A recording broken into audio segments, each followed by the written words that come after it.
नमस्कार विद्यार्थी मित्रों, हूँ छू निकुल सिनोजिया श्री एसएम विद्यालय परिवार वती ई लर्निंग प्रोग्राम में फरी एक वखत आप सर्वेनु हार्दिक स्वागत करूँ छूं। हवे विद्यार्थी मित्रों, आगळना विडियोमां आपणे विज्ञान अने टेक्नोलॉजी में चेप्टर नंबर 6 जैविक क्रियाओमां टूंकी माहिती मेळवी अने કેટલીક जैविक क्रियाओना उदाहरणो जोया। હવે એમાંની એક જૈવિક ક્રિયાની આપણે વાત કરી પોષણ। તો હવે પોષણ પદ્ધતિ જે છે કે પોષણની જે પ્રક્રિયા છે કે જે ક્રિયા બને છે સજીવો માટે, તો એ પ્રક્રિયામાં આપણે આગળ ચર્ચા કરી થોડી। હવે એના વિશેની વિગતવાર ચર્ચા આપણે આજના વિડિયોમાં કરવાની છે। તો ચાલો જોઈએ આગળ।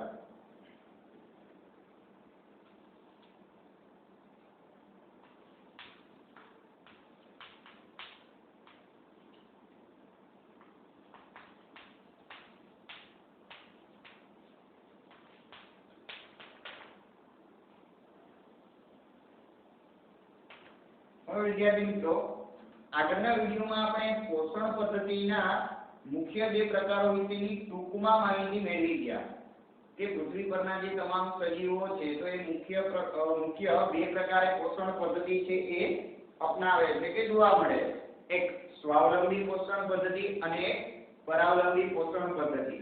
तो हवे एमां आपणे जोयुं के स्वावलंबी पोषण पद्धति धरावता जे सजीवो छे तो एनी अंदर લીલી વનસ્પતિઓ, ત્યારબાદ અમુક ખાસ પ્રકારના સજીવોનો પણ એની અંદર સમાવેશ થાય છે। દાખલા તરીકે વોરવોક્સ, પછી આવા અનેક ઉદાહરણો છે કે જે વનસ્પતિની જેમ જ સ્વયંપોષી મતલબ કે પોતાનો ખોરાક પોતાની જાતે બનાવે છે। અને હવે એ કઈ રીતે બનાવે છે કે એના પાછળનું મૂળભૂત કારણ શું છે એના વિશેની આજે આપણે ચર્ચા કરીશું।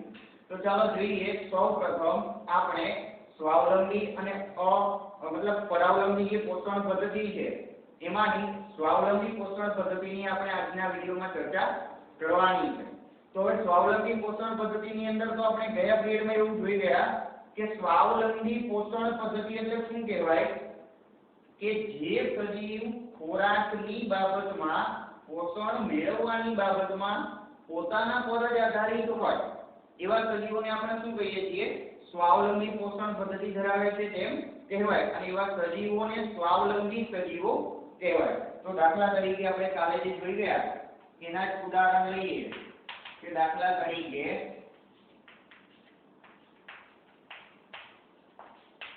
લીલી વનસ્પતિ, ત્યાર પછી એક ઉદાહરણ લીધું હતું યુગિલિના, ત્યાર પછી वॉलवॉक्स। तो આજે દરેકે દરેક સજીવો છે તે સ્વાવલંબી પોષણ પદ્ધતિ ધરાવે છે, મતલબ કે પોતાનો ખોરાક પોતાની જાતે બનાવે છે। તો હવે આપણે એ જાણીએ છીએ કે ખરેખર આ તમામ સજીવો પોતાનો ખોરાક પોતાની જાતે કઈ રીતે બનાવે છે। તો એ તમામે તમામ પ્રકાશ સંશ્લેષણની પ્રક્રિયા દ્વારા પોતાનો ખોરાક પોતાની જાતે બનાવે છે। તો પહેલા તો આપણે ટૂંકી નોંધ કરી લઈએ કે આ તમામ સજીવો પ્રકાશ સંશ્લેષણની ક્રિયા દ્વારા પોતાનો ખોરાક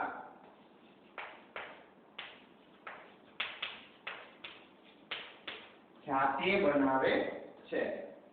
તો હવે અહીંયા પ્રશ્ન એ છે કે ચલો આવી જે વનસ્પતિ છે કે આવા જે સજીવ છે એ પ્રકાશ સંશ્લેષણની પ્રક્રિયા કરે છે અને પ્રકાશ સંશ્લેષણની પ્રક્રિયા કરી પોતે પોતાનો ખોરાક બનાવે છે। તો હવે એ સજીવો જો પ્રકાશ સંશ્લેષણની પ્રક્રિયા કરી શકે છે तो ए सिवायना बाकीना सजीवो केम प्रकाश संश्लेषणनी प्रक्रिया કરી શકતા નથી। તો એના પાછળનું કારણ શું છે? તો એના માટે આપણે એવું વિચારી શકાય કે આ સજીવોમાં કાંઈ એવું અલગ તત્વ કે એવો અલગ પદાર્થ હાજર હોવો જોઈએ કે જેના કારણે એ પ્રકાશ સંશ્લેષણની પ્રક્રિયા કરી શકે છે। તો હા, આજે દરેકે દરેક સજીવો છે આપણે જે ચર્ચા કરીએ છીએ તો એ તમામ સજીવોની અંદર ક્લોરોફિલ તત્વની હાજરી હોય છે. ક્લોરોફિલ એટલે કે જેને આપણે હરિત દ્રવ્ય પણ કહી શકાય કે કહીએ છીએ. તો હવે આ ક્લોરોફિલ છે એના વડે શું થાય છે તો આવા જે સજીવો છે ક્લોરોફિલ તત્વ ધરાવે છે કે દ્રવ્ય ધરાવે છે જેના દ્વારા પ્રકાશ સંશ્લેષણની પ્રક્રિયા બને છે અને એ પ્રકાશ સંશ્લેષણની ક્રિયા વડે એ પોતાનો ખોરાક પોતાની જાતે બનાવી શકે છે. તો હવે અહીંયા આપણને ખબર પડે છે કે હવે આપણે આગળના ટોપિકમાં શું સમજવાનું છે કે આપણે હવે આગળ શું સમજીશું તો આપણને હવે અહીંયા ખ્યાલ આવી ગયો કે આ તમામ સજીવો ક્લોરોફિલ તત્વની હાજરી ધરાવે છે જેના વડે પ્રકાશ સંશ્લેષણની પ્રક્રિયા બને છે અને એ પ્રકાશ સંશ્લેષણની પ્રક્રિયાથી ખોરાક બનતો હોય તો પહેલા તો આપણે શું સમજવું જરૂરી છે કે આ પ્રકાશ સંશ્લેષણની પ્રક્રિયા એટલે શું. તો પહેલા આપણે એની ચર્ચા કરીએ કે ખરેખર આ પ્રકાશ સંશ્લેષણની પ્રક્રિયા એ શું છે તે જોઈએ. ચાલો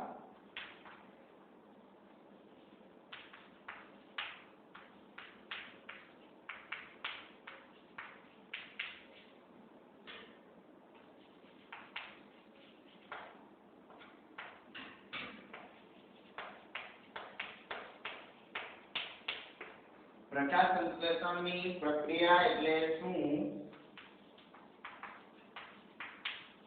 વિગતવાર સમજાવો. હવે આ જે પ્રશ્ન છે એ ખૂબ જ અગત્યનો છે એટલે કે આપણા માટે જો આઈએમપી ગણવું હોય તો ગણી શકાય તેવો પ્રશ્ન છે. તો હવે અહીંયા પ્રશ્ન એ છે કે પ્રકાશ સંશ્લેષણની જે પ્રક્રિયા બને છે એ શું છે અને એને આપણે વિગતવાર સમજવાની છે.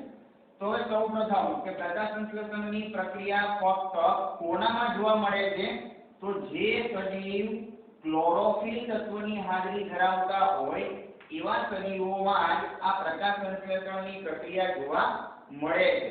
એટલે કે હવે આપણે એમ કહી શકીએ કે પ્રકાશ સંશ્લેષણની પ્રક્રિયા માટે આપણે કોને ઉદાહરણ તરીકે ગણી શકીએ તો પૃથ્વી પરના તમામ જે સજીવો છે એમાંથી ક્લોરોફિલ ધરાવતા બધા જ સજીવો માટે આ પ્રક્રિયા લાગુ પડે છે. એટલે કે જો હવે આપણે તેની વ્યાખ્યા લખીએ તો શું લખી શકાય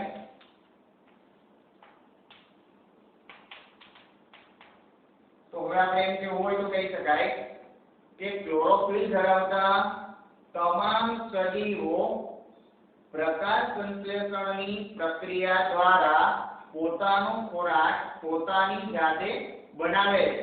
તો હવે પ્રકાશ સંશ્લેષણની પ્રક્રિયા જે શું છે તો ક્લોરોફિલ તત્વ જે ધરાવતા હોય એના માટે આ લાગુ પડે છે.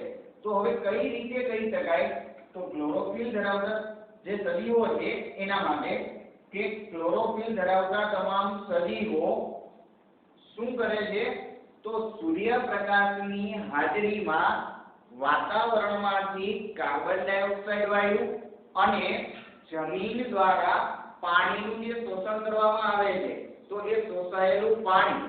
હવે અહીંયા ત્રણ વસ્તુ આપણી સામે આવે છે.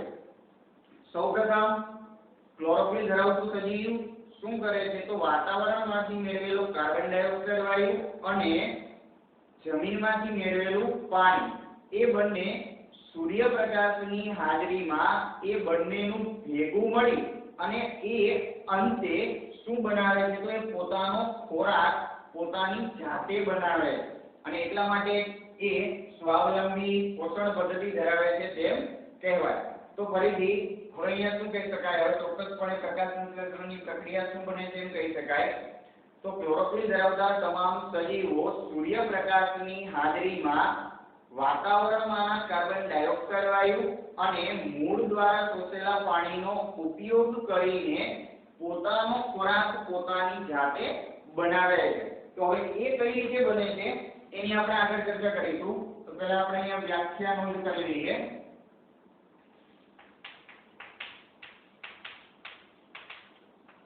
ક્લોરોફિલ ધરાવતા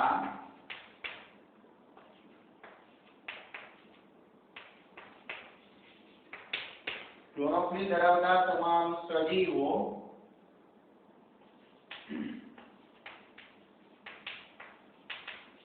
સૂર્યપ્રકાશની હાજરીમાં વાતાવરણમાંના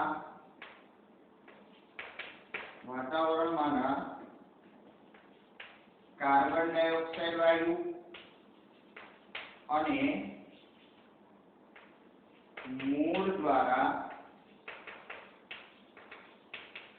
શોષેલા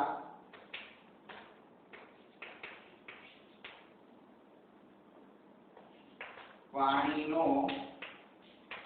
ઉપયોગ કરીને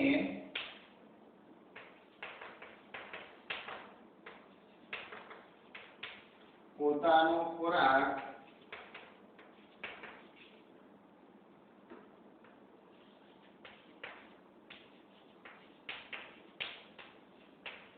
પોતાની જાતે બનાવે છે ને આ જે પ્રક્રિયા છે આ પ્રક્રિયાને કેવી કહેવાય તો પ્રકાશ સંશ્લેષણની પ્રક્રિયા કરે છે।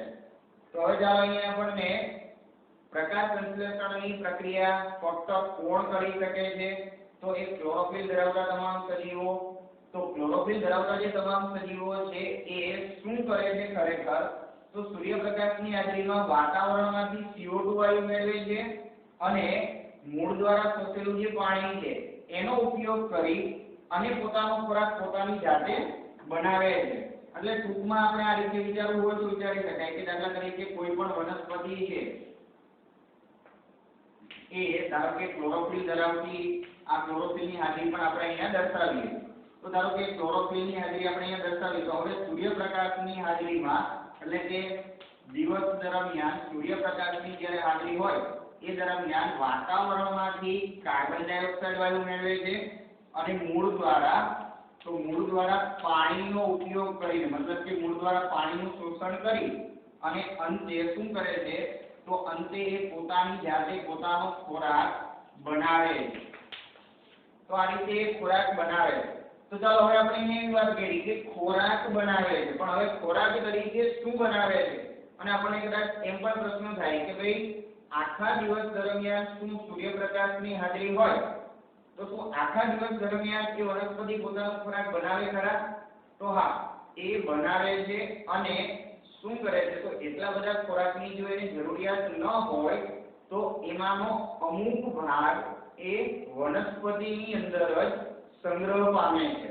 તો હવે કઈ રીતે અને શું છે તે જોઈએ। તો હવે ખરેખર પ્રકાશ સંશ્લેષણની ક્રિયા દ્વારા વનસ્પતિ જે ખોરાક બનાવે છે તે કાર્બોદિત સ્વરૂપનો ખોરાક બનાવે છે।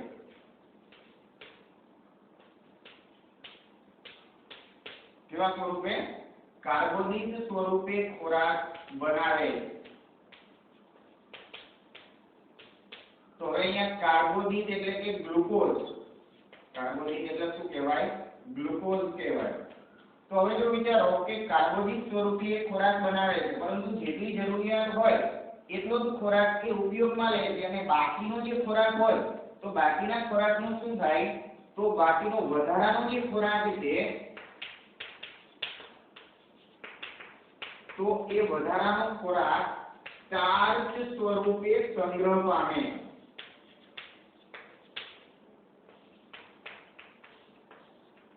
સ્ટાર્ચ સ્વરૂપે સંગ્રહ પામે છે। તો હવે અહીંયા આપણને ખ્યાલ આવે છે કે આવા સજીવો પોતાનો ખોરાક પ્રકાશ સંશ્લેષણની ક્રિયા દ્વારા બનાવે છે જેમાંથી ખોરાક જરૂરિયાત પૂરતો જે ખોરાક છે એ કાર્બોદિત સ્વરૂપે મતલબ કે ખોરાક જે છે એ કાર્બોદિત સ્વરૂપે બનાવે છે પરંતુ જરૂરિયાત સિવાયનો વધારાનો જે ખોરાક છે તો એ વધારાનો જે ખોરાક છે તો એ વધારાનો ખોરાક છે સ્ટાર્ચ સ્વરૂપે જમા થાય છે। તો હવે આ રીતે હવે આપણે આગળ વાત કરીએ તો આપણા શરીરમાં પણ મતલબ કે મનુષ્યમાં પણ આવી જ ઘટના બને છે કે આપણા શરીરમાં પણ જરૂરિયાત હોય આપણા શરીરને એટલો ખોરાક છે એ ઉપયોગમાં લેવાય છે અને બાકીનો જે ખોરાક છે એ આપણા શરીરમાં ગ્લુકોઝ સ્વરૂપે સંગ્રહ પામે છે।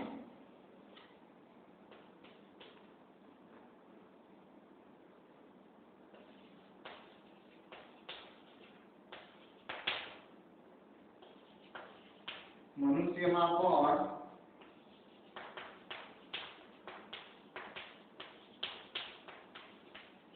ખોરાકનો સંગ્રહ ગ્લુકોઝ સ્વરૂપે થાય છે। મતલબ કે વનસ્પતિ કે સ્વયંપોષી સજીવોમાં જે જોવા મળે છે કે વધારાનો ખોરાક સ્ટાર્ચ સ્વરૂપે સંગ્રહ પામે, એની જે મનુષ્યમાં પણ એક ગ્લુકોઝ સ્વરૂપે સંગ્રહ પામે છે। તો ચાલો હવે અહીંયા આપણે જોઈએ કે આ જે પ્રકાશ સંશ્લેષણની જે પ્રક્રિયા બને છે, તો હવે ખરેખર આ જગ્યાએ એની જો એ ઘટનાની જો રાસાયણિક પ્રક્રિયા આપણે લખવી હોય તો એ કઈ રીતે લખી શકાય કે એ કઈ રીતે બને છે। તો એ પ્રકાશ સંશ્લેષણની જે પ્રક્રિયા બને છે એની રાસાયણિક પ્રક્રિયા આપણે જોઈએ। તો હવે આપણે જાણીએ છીએ કે પ્રકાશ સંશ્લેષણની પ્રક્રિયામાં શું છે કે એક તો ક્લોરોફિલ શું કરે છે કે એ ધરાવતા જે તમામ સજીવો છે એ સૂર્યપ્રકાશની હાજરીમાં વાતાવરણમાંથી કાર્બન ડાયોક્સાઇડ વાયુ અને પાણીનું જે શોષણ કરે છે એમાંથી ખોરાક બને છે।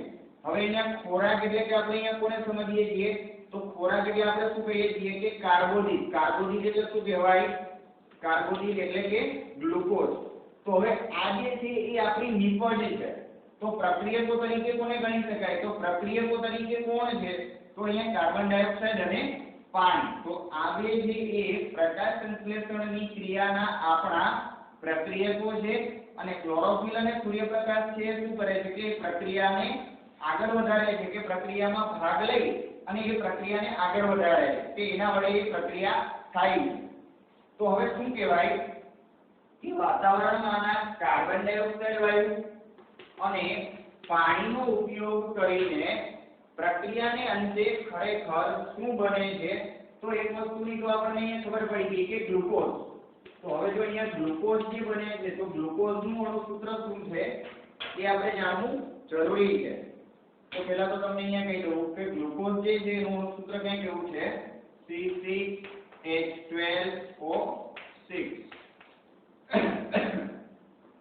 તો આ ગ્લુકોઝનું અણુસૂત્ર છે।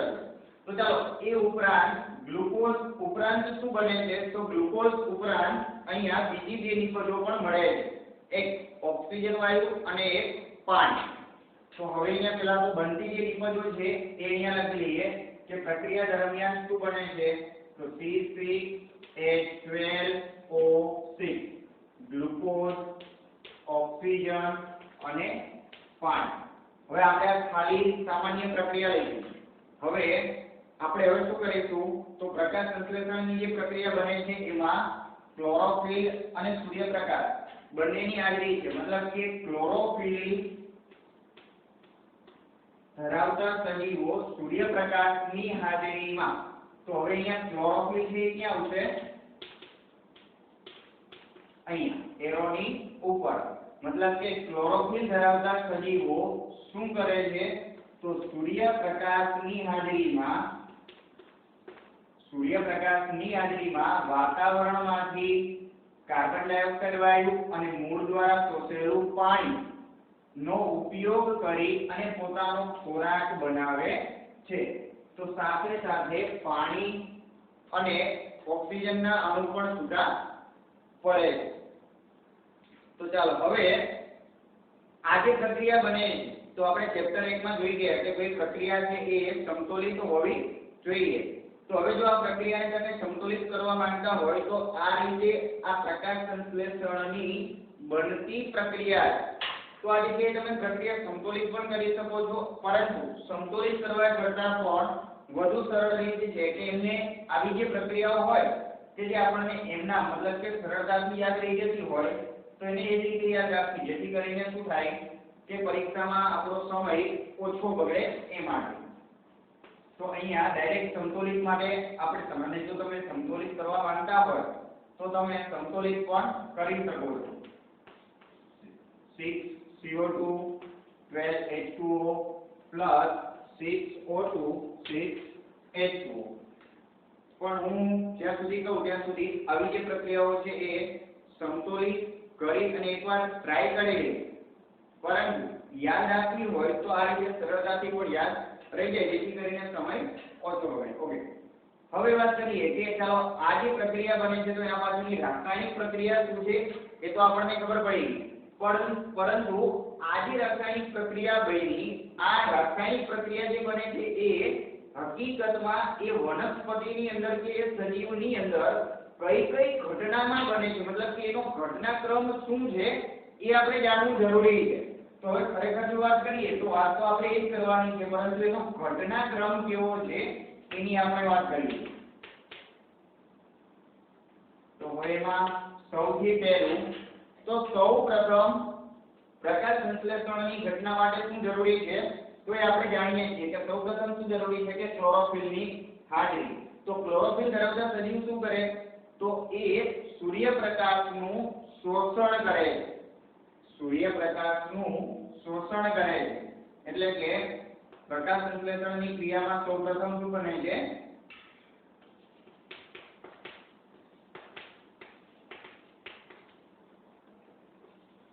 તો ક્લોરોફિલ દ્વારા સૂર્યપ્રકાશનું શોષણ થાય છે. એટલે કે ચલો સૌપ્રથમ દાખલા તરીકે આપણે વનસ્પતિ ધારી લઈએ તો વનસ્પતિ જે ક્લોરોફિલ ધરાવે છે અને એ સૂર્યપ્રકાશનું શોષણ કરે છે, મતલબ કે ક્લોરોફિલ દ્વારા સૂર્યપ્રકાશ છે એ વનસ્પતિમાં શોષાય છે. તો હવે શું થશે તો શોષાયેલો જે સૂર્યપ્રકાશ છે એ સૂર્યપ્રકાશનું વનસ્પતિ દ્વારા સૂર્ય ઊર્જાનું રાસાયણિક ઊર્જામાં રૂપાંતર થાય છે. મતલબ કે જો શોષાયેલી જે સૂર્યપ્રકાશ મતલબ કે શોષાયેલી પ્રકાશ ઊર્જા કે સૂર્ય ઊર્જા છે એનું રાસાયણિક ઊર્જામાં રૂપાંતર થાય છે. એટલે કે સૂર્ય ઊર્જાનું કે પ્રકાશ ઊર્જાનું પણ લખી શકાય. તો સૂર્ય ઊર્જાનું રાસાયણિક ઊર્જામાં રૂપાંતર થાય છે અને શું બને છે તો અને પાણીનો જે ઘટક પાણીનો જે અણુ શોષવામાં આવે છે તો પાણી જે મૂળ દ્વારા શોષાય છે તો એ પાણીના અણુનું વિઘટન થાય છે. સૌપ્રથમ શું બને છે કે સૂર્ય ઊર્જાનું રાસાયણિક ઊર્જામાં રૂપાંતર થાય અને પાણીનો જે અણુ શોષાય તો આ H2O નું શું થશે તો H2O નું H2 અને O2 માં વિઘટન થાય છે. ફરીથી સૂર્ય ઊર્જાનું રાસાયણિક ઊર્જામાં પાણીના અણુનું H2 અને O2 માં વિઘટન થાય છે. ત્યારબાદ તો હવે બાકી કોણ છે કાર્બન ડાયોક્સાઇડ વાયુ. તો એના માટે પણ આવું બને છે કે CO2 વાયુનું રિડક્શન થાય છે. હવે રિડક્શન એટલે શું કે આપણે એ જાણીએ છીએ કે રિડક્શનની પ્રક્રિયા આપણે ચેપ્ટર નંબર 1 માં ભણી ગયા કે જો પ્રક્રિયા દરમિયાન ઓક્સિજન દૂર થતો હોય અથવા હાઇડ્રોજન ઉમેરાતો હોય તો એવી પ્રક્રિયાને કેવી કહેવાય રિડક્શન. તો સ્વાભાવિક છે કે કાર્બન ડાયોક્સાઇડનું રિડક્શન એટલે શું કહેવાય કે એમાંથી ઓક્સિજનનું દૂર થવું. તો જો હવે આમાંથી ઓક્સિજન દૂર થતો હોય તો શું બને તો CO2 નું રિડક્શન થઈ તો કાર્બન અને ઓક્સિજન છૂટો પડે છે એમ કહી શકાય. એટલે કે CO2 નું રિડક્શન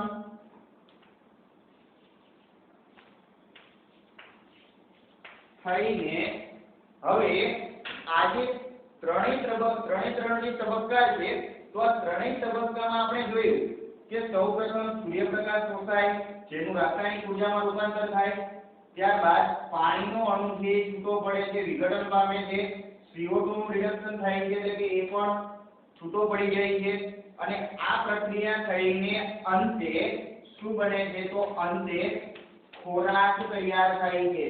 મતલબ કે કાર્બોદિત એટલે કે આપણે જેને શું કહીએ છીએ ગ્લુકોઝ. તો હવે વિચારો કે આપણી સામે અહીંયા કેટલા મુદ્દાઓ છે તો સૌપ્રથમ સૂર્ય ઊર્જાનું રાસાયણિક ઊર્જામાં રૂપાંતર, પછી પાણીનો અણુ છે હાઇડ્રોજન અને ઓક્સિજનમાં રૂપાંતર પામે છે. હવે જોજો ત્યારબાદ કાર્બન અને ઓક્સિજન. તો હવે વિચારો કે આ જે અણુઓ છૂટા પડે છે આમાંથી હવે પ્રક્રિયાની અંદર શું બને છે કે કાર્બોનિક એટલે કે ગ્લુકોઝ. તો હવે હાઇડ્રોજન ઓક્સિજન કાર્બન અને ઓક્સિજન બધા જ પરમાણુઓ છૂટા છૂટા આ પ્રક્રિયા દરમિયાન તો હવે એ ચોક્કસ સંખ્યામાં ભેગા મળીને એક ગ્લુકોઝનો અણુ બનાવે. તો હવે ગ્લુકોઝનું અણુ સૂત્ર આપણે જાણીએ છીએ કે શું છે C6H12O6 મતલબ કે આ જગ્યાએ ઓક્સિજન હાઇડ્રોજન કાર્બન તો આવા બધા પરમાણુઓમાંથી 6 કાર્બનના પરમાણુ 12 હાઇડ્રોજનના પરમાણુ અને 6 ઓક્સિજનના પરમાણુ ભેગા મળી અને આખો જે એક અણુ બને છે તો એ એક ગ્લુકોઝનો અણુ બને છે. એટલે કે આ રીતે કાર્બોનિક કે ખોરાક બને છે કે વનસ્પતિઓ આ પદ્ધતિ દ્વારા પ્રકાશ સંશ્લેષણથી પોતાનો ખોરાક પોતાની જાતે બનાવે છે. તો ચાલો હવે આપણે જે વાત કરી હવે એમાં તમને ખ્યાલ આવી ગયો હશે કે પ્રકાશ સંશ્લેષણની પ્રક્રિયા દ્વારા વનસ્પતિ કે અન્ય સજીવો કઈ રીતે પોતાનો ખોરાક બનાવે છે. તો હવે આપણને એક પ્રશ્ન ઉદ્ભવે કે આજે આખી ઘટના બને છે પ્રકાશ સંશ્લેષણની એ મુખ્ય કોના પર આધારિત છે તો એ મુખ્ય જે આધારિત છે એ ક્લોરોફિલ પર આધારિત છે. તો હવે આપણે અહીંયા જોઈએ કે જો ખરેખર શું આ જે ક્લોરોફિલ છે તો એ પ્રકાશ સંશ્લેષણની ક્રિયામાં હકીકતમાં મદદરૂપ બને છે કે હકીકત મતલબ કે એ ખરેખર કેટલું મદદરૂપ છે કે ખરેખર એની જરૂરિયાત કેટલી છે એ જાણવું આપણા માટે જરૂરી છે. તો આપણે અહીંયા જોયું તો આ પ્રમાણે આપણે ખબર પડે છે કે ભાઈ આ પ્રકાશ સંશ્લેષણની પ્રક્રિયા દરમિયાન એ આપણને ખૂબ જ ઉપયોગી બને છે.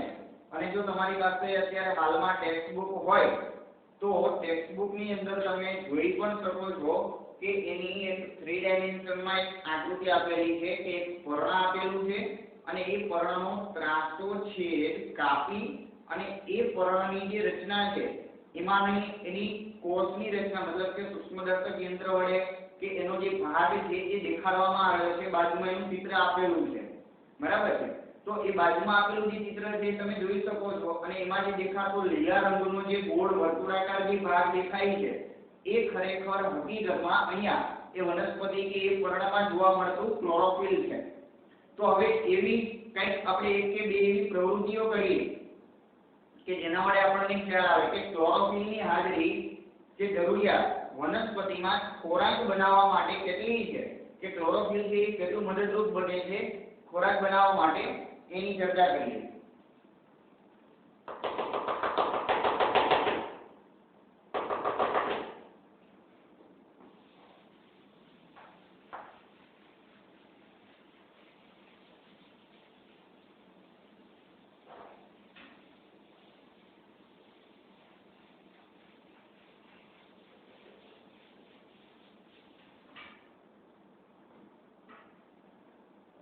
ચાલો હવે આપણે આગળ જોઈએ પ્રવૃત્તિ નંબર 1.6.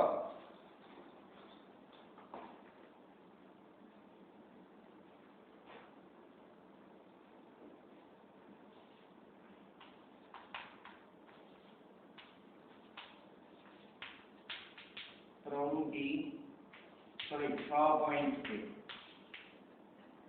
ચાલો તો હવે આ પ્રવૃત્તિમાં આપણે શું કરવાનું છે કે પ્રકાશ સંશ્લેષણની ક્રિયામાં ક્લોરોફિલની જરૂરિયાત કે ક્લોરોફિલ જે છે એની આવશ્યકતા કેટલી છે જરૂરિયાત કેટલી છે એ આપણે જાણવાનું છે.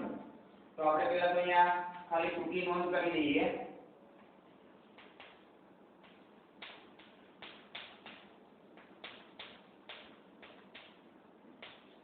પ્રકાશ સંશ્લેષણમાં પણ કહી શકાય અથવા એવું પણ કહેવાય કે ખોરાક બનાવવા માટે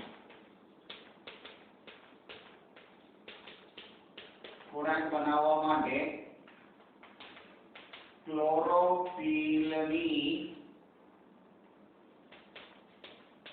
હાજરી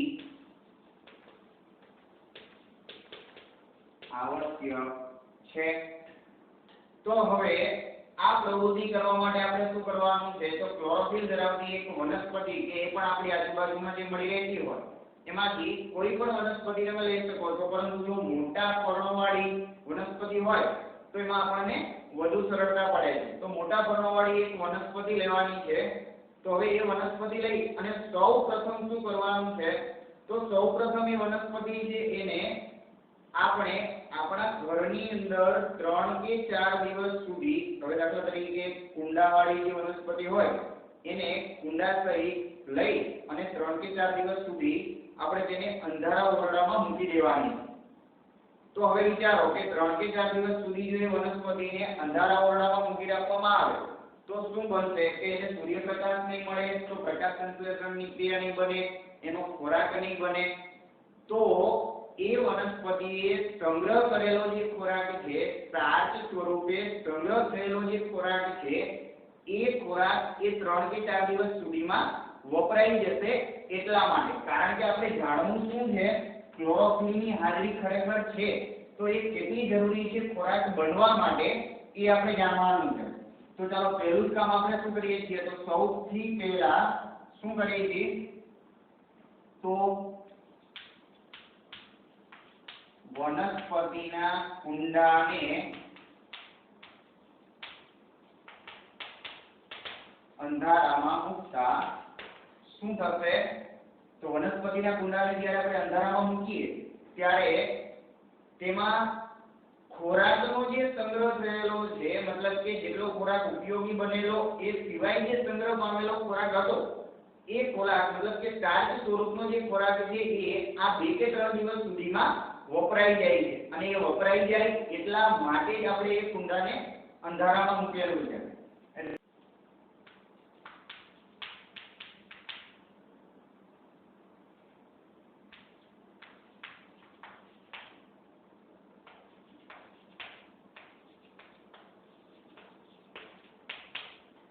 એટલે કે ચાલો સંગ્રહ પામેલો જે સ્ટાર્ચ હતો એ હવે ખર્ચ થઈ જાય છે. તો હવે સંગ્રહ પામેલો જે સ્ટાર્ચ છે એ ખર્ચ થઈ ગયો. હવે એની પાસે કોઈ પણ પ્રકારનો દાખલા તરીકે ખોરાક છે નહીં. તો હવે આપણે જ્યારે એનું ટેસ્ટિંગ કરવું છે, ચેક કરવું છે, તો હવે આપણે શું કરીશું, તો આપણે ફિક્સ ટાઈમ લઈ અને એ કુંડાને આપણે સૂર્યપ્રકાશમાં મૂકીશું. એટલે કે હવે આપણે શું કરીએ છીએ કે હવે આગળના સ્ટેપમાં એ વનસ્પતિને 6 કલાક સુધી સૂર્યપ્રકાશમાં મૂકવામાં આવે છે. તો હવે જો આપણે 6 કલાક સુધી સૂર્યપ્રકાશમાં મૂકીએ તો સ્વાભાવિક છે કે એ પ્રકાશ સંશ્લેષણની પ્રક્રિયા કરે છે અને પોતાનો ખોરાક પોતાની જાતે બનાવશે. તો હવે અહીંયા આપણે જોયું કે ચાર્જ પણ જો ખર્ચ થઈ જાય તો હવે એ વનસ્પતિની એના જે પાંદડા છે, એની ડાળીઓ છે, એનો રંગ જે પેલા હતો એના કરતાં થોડો આછો પડી ગયો હશે. એટલે કે આ જગ્યાએ જોવામાં આવે તો એનો જે લીલો રંગ છે એ આછો પડે. હવે અહીંયા વાત કરીએ તો જ્યારે પ્રકાશ સંશ્લેષણની પ્રક્રિયા થાય છે 6 કલાક માટે, ત્યારે જે પોતાનો ખોરાક બનાવે તો એ જે વનસ્પતિ છે હવે એમાંથી એના અમુક પર્ણોને આપણે લઈ લઈએ. તો એમાંના જે અમુક લીધેલા પર્ણો છે તો એ લીધેલા પર્ણોનો જે રંગ છે તો એ પર્ણનો અમુક ભાગ લીલા રંગનો જોવા મળે છે. તો હવે અમુક ભાગ છે ખાસ થોડો ઘાટો લીલો રંગ જોવા મળે. તો એવા પર્ણોને આપણે તોડી લઈએ, એવા 2 કે 3 પર્ણોને તોડી લઈએ અને એ પર્ણનો જે લીલો રંગ છે જેટલા ભાગમાં જોવા મળે છે, ઘાટો લીલો રંગ જે જોવા મળે એ ભાગને આપણે અહીંયા એક કાગળ પર દોરી લઈએ. દાખલા તરીકે આપણે એક કાગળ પર આ રીતનો જો દોરવામાં આવે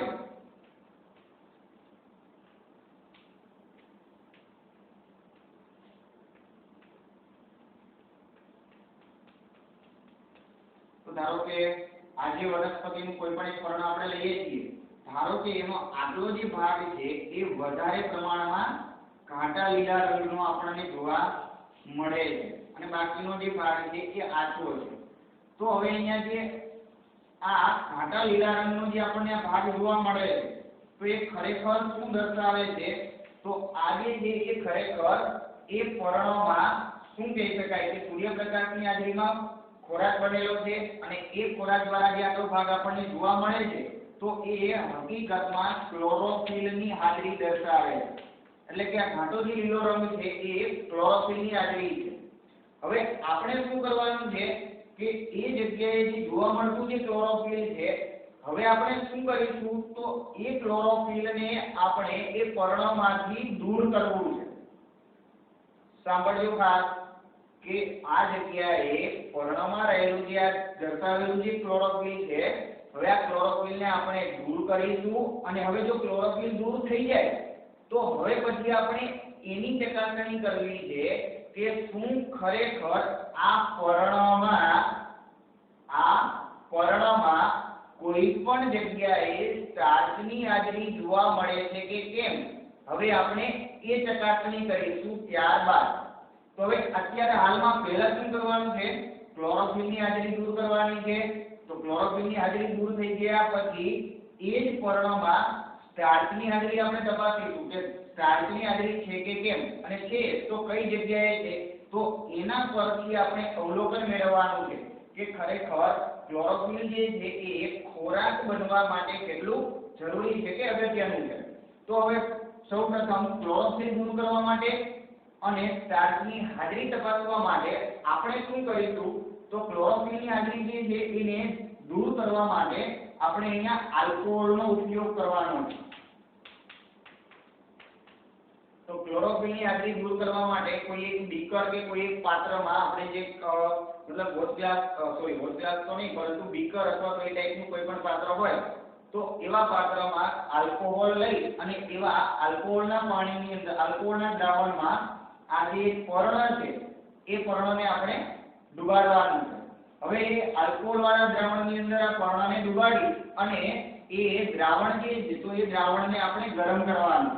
તો ધારો કે અહીંયા આ રીતે એ પર્ણવાળો જે ભાગ છે તો એને આ રીતે આમ ડુબાડી અને થોડા સમય સુધી આપણે એને ગરમ કરવાનું. તો આપણે ત્યાં સુધી એ દ્રાવણને ગરમ કરવાનું છે કે આલ્કોહોલ જે એ ઉકળે નહીં ત્યાં સુધી.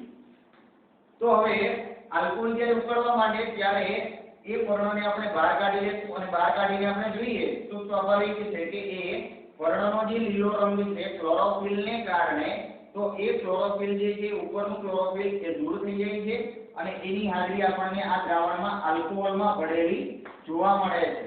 તો કે હવે દ્રાવણ છે એ દ્રાવણ લીલા રંગનું બની જાય છે.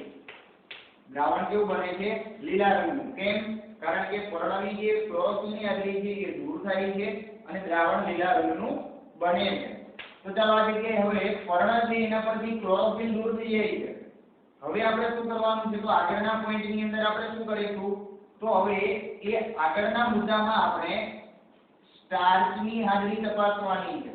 તો સ્ટાર્ચની હાજરી તપાસવા માટે આલ્કોહોલનો ઉપયોગ આપણે શેના માટે કરીએ છીએ, લીલો રંગ કે ક્લોરોફિલ દૂર થાય એ માટે. હવે ત્યારબાદ સ્ટાર્ચની હાજરી તપાસવા માટે આયોડીનના દ્રાવણનો ઉપયોગ કરવાનો છે.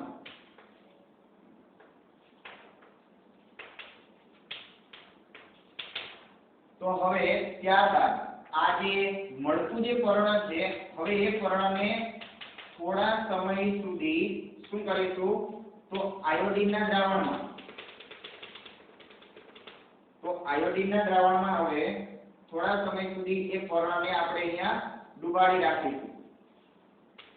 તો થોડા સમય મતલબ કે થોડીક મિનિટો સુધી 5 10 કે 15 20 મિનિટ સુધી 15 મિનિટ સુધી આ પર્ણને જો હવે આયોડીનના દ્રાવણમાં ડુબાડી રાખવામાં આવે તો હવે શું થશે તો આયોડીન જે છે એ શું કરશે તો એ પર્ણની અંદર જે જગ્યાએ સ્ટાર્ચની હાજરી હશે એ જે ભાગ છે એ ભાગને થોડા અમુક આછા જાંબલી રંગના રંગથી એ પર્ણ છે એને રંગી દે છે. મતલબ કે એ બાકીનો જે ભાગ છે એ આછો જોવા મળે છે અને જે જગ્યાએ સ્ટાર્ચની હાજરી હશે એટલો જે ભાગ છે એ રંગીન જોવા મળે છે. એટલે કે દાખલા તરીકે જો તમારી પાસે ટેક્સ્ટ બુક હોય તો બંને આકૃતિ છે એ ખૂબ જ વ્યવસ્થિત ખૂબ જ સરસ રીતે આપેલી છે, અલગ અલગ રંગોથી આપણને આપેલી છે, તેમાં પણ જોઈ શકો છો અને આપણે અહીંયા પણ જોઈએ. ચાલો કે હવે આ જગ્યાએ આ જે હાજરી છે આપણે પહેલી જે આકૃતિ દર્શાવેલી છે તેની છે કે ક્લોરોફિલની હાજરી દર્શાવે છે. હવે ત્યારબાદ બીજી જે આપણે પ્રવૃત્તિ જોઈ બીજો જે મુદ્દો આપણો હતો કે એ શું હતો કે એ જ પર્ણની અંદર સ્ટાર્ચની હાજરી જે જોવા મળે છે તો એ ખરેખર ક્યાં જોવા મળે છે તો ખરેખર આપણને પર્ણની અંદર જે જગ્યાએ ક્લોરોફિલની હાજરી જોવા મળતી હતી એ જ ભાગમાં એ જ જગ્યાએ આપણને સ્ટાર્ચની હાજરી પણ જોવા મળે છે. તો હવે એનો સીધો મતલબ કહી શકાય કે પર્ણની અંદર ખોરાકની જે હાજરી છે એ કઈ જગ્યાએ આપણને જોવા મળે છે. તો આ પર્ણમાં આપણે અહીંયા જોયું જે શું દર્શાવે છે, જે સ્ટાર્ચની હાજરી દર્શાવે છે. મતલબ કે પેલા પર્ણની અંદર જે જગ્યાએ ક્લોરોફિલની હાજરી જોવા મળે છે એ ક્લોરોફિલને દૂર કરી દીધા બાદ આયોડિનના દ્રાવણ વડે સ્ટાર્ચની હાજરી જોઈએ તો સ્ટાર્ચની જે હાજરી છે એ પણ એ જ જગ્યાએ જોવા મળે છે કે જે જગ્યાએ ક્લોરોફિલની હાજરી છે. એટલે કે હવે આનો સીધો જ મતલબ એ છે કે પર્ણની અંદર કે વનસ્પતિની અંદર કે અન્ય એવા સજીવોમાં કે જે જગ્યાએ કે જે રીતે જ્યાં જે ક્લોરોફિલ ધરાવે છે તો એ ક્લોરોફિલ વડે વનસ્પતિ કે અન્ય સજીવો ખોરાકની પ્રક્રિયા છે એ કરી શકે છે. મતલબ કે પોતાનો જે ખોરાક છે એ પોતાની જાતે મેળવી શકે છે. તો આ એની સાબિતી માટેની પ્રવૃત્તિ છે. તો હવે ખાસ કરીને આવી જે પ્રવૃત્તિઓ હોય તો આવી પ્રવૃત્તિમાંથી ખાસ કરીને 1 માર્કના પ્રશ્નો છે એ વધારે પૂછાતા હોય છે. એટલે કે આવી જે નાની નાની બાબતો જે નોટ કરવામાં આવે છે એના પર ખાસ ધ્યાન આપવું અને એવા જે મુદ્દાઓ છે એને અલગથી એક નોટબુકમાં નોટ કરી લેવા. તો ચાલો કે હવે આજના વિડિયોમાં આપણે શું ચર્ચા કરી તો સ્વયંપોષી સજીવો છે એ શું કરે છે તો એ પ્રકાશ સંશ્લેષણ દ્વારા પોતાનો ખોરાક બનાવે છે. તો પ્રકાશ સંશ્લેષણની સંપૂર્ણ માહિતી આપણે જોઈ કે પ્રકાશ સંશ્લેષણની ક્રિયા કઈ રીતે બને છે, જવાબદાર કોણ છે, એની ઘટના કે એનો ઘટનાક્રમ જોયો, તેની પ્રક્રિયા જોઈ વગેરે વગેરે. ત્યારબાદ તે ક્લોરોફિલ દ્વારા ખોરાક બને છે કે કેમ સાબિતી મેળવવા માટે આપણે એક પ્રવૃત્તિ કરી 6.1. તો એમાં પણ આપણને સાબિત થાય છે કે જોવા મળે છે કે ખરેખર સ્વયંપોષી સજીવોમાં પોતાનો ખોરાક પોતાની જાતે બનાવે એ માટે ક્લોરોફિલની હાજરી આવશ્યક છે, જરૂરી છે.